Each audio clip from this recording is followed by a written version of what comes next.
All right, good evening and welcome to today's class. We have already treated plane shapes before now. We did that under triangles and quadrilaterals. I think only circle was not discussed as part of the plane shapes. When we say plane shapes, we mean those shapes that you can see all their properties from one particular side of it. You don't need to go and start looking around it to check for other properties. No. From the place facing you, you can tell all about that particular shape. Okay, good. So let's look at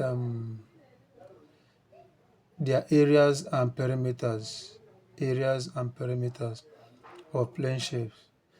Today we're going to be taking okay, just one after the other. Be going gradually. Let's see how far we can go today. All right. Now we're taking areas today. When we're done with the areas, then we go to perimeter of plane shapes. Now first, let's look at triangle. Okay, triangle.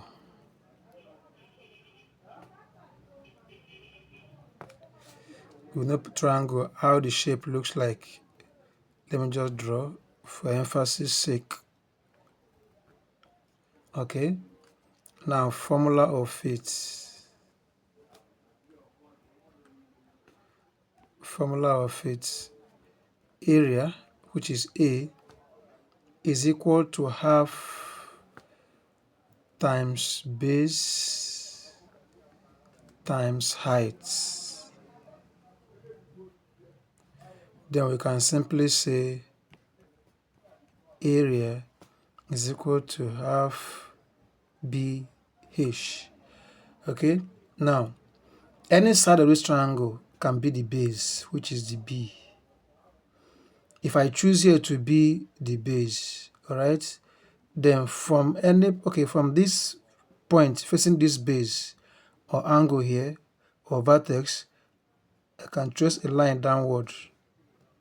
So this line becomes the height of this triangle. Okay, so it's more like multiplying the base and the height. Now divide by 2. That is half base times height. That's area of a triangle.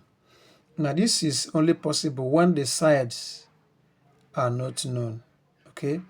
Now when all the sides are given, pardon me please. Let's say one side is known, all right? And that is the part we actually choose as our base. Now let's say when all the sides are known, okay? When all the sides are given, maybe there's a value for this side here and here. What then do we use as the formula? Okay, I can just say when all the sides are known, we have that A is equal to S into brackets S minus A, all right? Another bracket again, okay? Open it, S minus B, open another bracket, X minus C. This is what we call Heron's formula.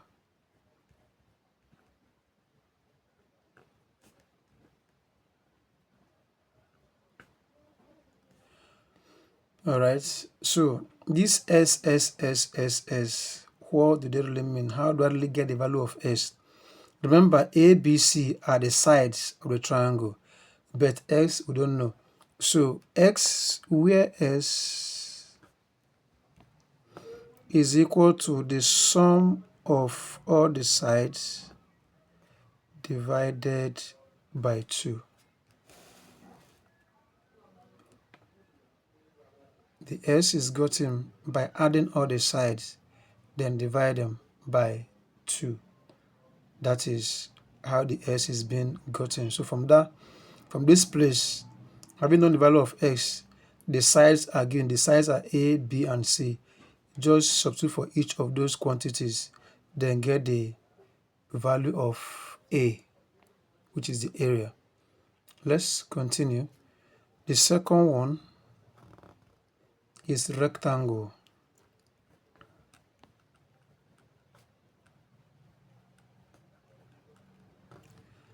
Rectangle. Let me just draw so for emphasis sake.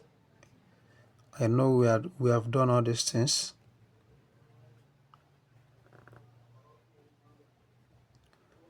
Rectangle is an example of a quadrilateral. The two opposite sides are equal. Alright? Two opposite sides are equal. Now the formula says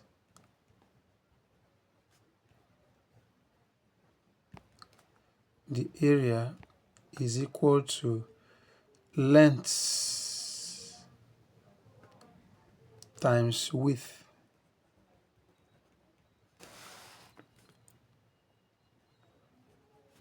You can call it breadth. The length is the longer side, while the breadth is the shorter side. Therefore, I have that A is equal to L times B. Is that okay? Now, let's take another one. Number 3, let's take square. We know square. Square is also a quadrilateral. And at this point, all the sides are equal. This we have treated before now. All the sides are equal. That means if here is 2, that means here is 2, here is 2, here is 2. Alright? Now the formula, I can have A to be equal to, if I take S to be the value of each of the sides, okay? Since all sides are equal, the formula becomes S squared. It means simply take the value of one side, then square it. Take the value of one side, just one side. Since all sides are equal, just pick one value, then square it. That becomes the area of a square. All right, let's continue. Let me take a circle.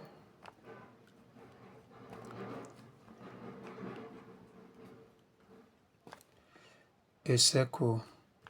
This is a circle. We know how it is. All right. Now, the formula for the area.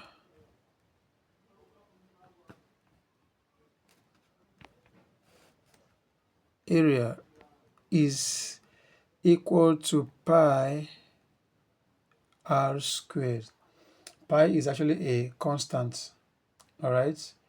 And the r represents radius. Now, as we all know, center of a circle lies. So any line that moves from the center to any part of the circumference, any line that moves from this center to any part of this circumference is called radius. For example, now this is a radius. As long as it moves from the center of the circle and touches any part of this circumference, that is radius. So the formula for circle is pi times r squared. All right, where r is the radius. Let's continue. The fifth one is trapezium.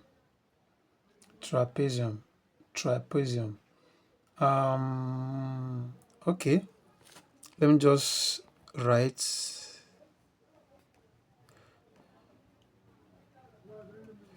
trapezium has this kind of shape.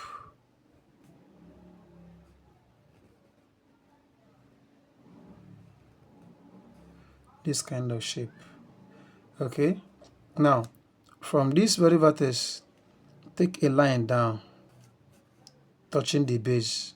All right, now the formula says what?